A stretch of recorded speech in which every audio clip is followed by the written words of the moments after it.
Comme nous l'avons vu rapidement dans notre vidéo sur le circuit de récompense, l'homme peut développer une addiction à une substance ou bien une action. Si vous ne l'avez pas vu, le lien est dans la description. Dans cette vidéo, nous allons voir par quels moyens une substance peut entraîner une dépendance.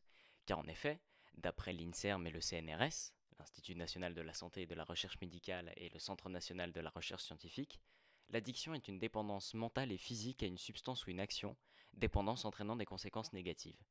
Afin de mieux comprendre comment fonctionne une addiction, nous allons prendre l'exemple d'une addiction peu connue mais ancrée dans notre société, l'addiction au sucre.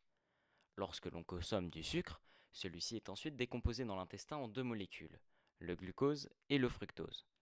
Le glucose ainsi produit passe dans notre sang et se diffuse ensuite dans nos organes comme par exemple le foie ou le pancréas. Ce taux de glucose dans le sang s'appelle la glycémie. Cette glycémie est régulée par une autre substance, l'insuline. Le taux de fructose, lui, n'est pas régulé. Il faut donc retenir que la consommation de sucre fait augmenter le taux de glycémie et d'insuline dans le sang. Or, il existe une partie du cerveau, l'hypothalamus, capable de détecter ces taux de glycémie et d'insuline. Aussi, le sucre, ou plutôt le glucose, active d'autres récepteurs dans le cerveau, normalement stimulés par des drogues comme le cannabis ou l'héroïne, qui contiennent des opioïdes et des cannabinoïdes. L'hypothalamus sécrète ou produit une neurohormone, plus précisément une hormone hypothalamique, la dopamine. Or, comme nous l'avons vu, la dopamine est l'hormone qui stimule le système de récompense. On obtient donc une sorte de cercle vicieux. Le sucre stimule l'hypothalamus, celui-ci produit de la dopamine, qui engendre le fonctionnement du circuit de récompense, qui provoque du plaisir, mais aussi renforce l'envie de consommer du sucre.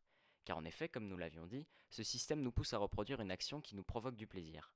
Plus on consomme de sucre, plus notre corps, ou plutôt notre cerveau, veut en consommer. Le fonctionnement est le même pour la plupart des drogues et certaines substances psychoactives comme le sucre. D'après une expérience réalisée par l'équipe du neuropsychopharmacologue Serge Ahmed, chercheur au CNRS, le sucre serait presque 9 fois plus addictif que la cocaïne. Cette expérience, réalisée sur des rats, consistait à leur laisser le choix entre de l'eau sucrée et une injection intraveineuse de cocaïne. À chaque fois, le rat choisissait sans hésitation le sucre. Et d'après Serge Ahmed, le rat pourrait continuer ainsi sans s'arrêter pendant 2 ou 3 heures. L'addiction au sucre est insoupçonnée, mais réellement présente. Et cela, les compagnies de soda comme Coca-Cola l'ont très bien compris.